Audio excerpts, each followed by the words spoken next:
Esther chapter 9. Now in the 12th month, on the 13th day of the month, which is Adar, the letters written by the king arrived. In that day the adversaries of the Jews perished, for no one resisted through fear of them. For the chiefs of the local governors and the princes and the royal scribes honored the Jews, for the fear of Mordecai was upon them. For the order of the king was in force, that he should be celebrated in all the kingdom. In the city Susa, the Jews killed 500 men, including Pharsanes, Delphon, Phasga, Pharadatha, Berea, Sarbaka, Marmasima, Rufius, Arsaeus, and Zabutheus, the 10 sons of Haman, the son of Hammedatha the Bugaean, the enemy of the Jews, and they plundered their property on the same day. The number of those who perished in Susa was reported to the king. Then the king said to Esther, "The Jews have slain 500 men in the city Susa. What do you think they have done in the rest of the country? What more do you ask that it may be done for you?" Esther said to the king, "Let it be granted to the Jews to do the same to them tomorrow. Also, hang the bodies of the 10 sons of Haman." He permitted it to be done, and he gave up to the Jews of the city the bodies of the sons of Haman to hang. The Jews assembled in Susa on the 14th day of Adar and killed 300 men, but plundered no property. The rest of the Jews who were in the kingdom assembled and helped one another, and obtained rest from their enemies.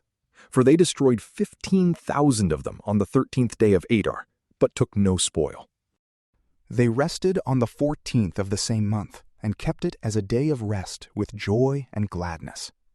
The Jews in the city of Susa assembled also on the 14th day, and rested, and they also observed the 15th with joy and gladness. On this account, then, the Jews dispersed in every foreign land keep the 14th of Adar as a holy day with joy, each sending gifts of food to his neighbor. Mordecai wrote these things in a book and sent them to the Jews, as many as were in the kingdom of Ahasuerus, both those who were near and those who were far away, to establish these as joyful days, and to keep the 14th and 15th of Adar. For on these days the Jews obtained rest from their enemies, and in that month, which was Adar, in which a change was made for them from mourning to joy and from sorrow to a holiday, to spend the whole of it in good days of feasting and gladness, sending portions to their friends and to the poor.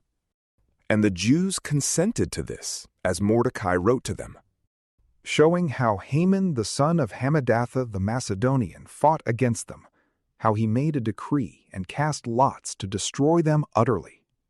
Also how he went in to the king, telling him to hang Mordecai. But all the calamities he tried to bring upon the Jews came upon himself, and he was hanged, along with his children. Therefore these days were called Purim, because of the lots, for in their language they are called Purim, because of the words of this letter, and because of all they suffered on this account, and all that happened to them. Mordecai established it, and the Jews took upon themselves, upon their offspring, and upon those who were joined to them, to observe it. Neither would they on any account behave differently. But these days were to be a memorial, kept in every generation, city, family, and province. These days of Purim shall be kept forever, and their memorial shall not fail in any generation. Queen Esther, the daughter of Aminadab and Mordecai the Jew, wrote all that they had done, and gave the confirmation of the letter about Purim. Mordecai and Esther the queen established this decision on their own, pledging their own well-being to their plan.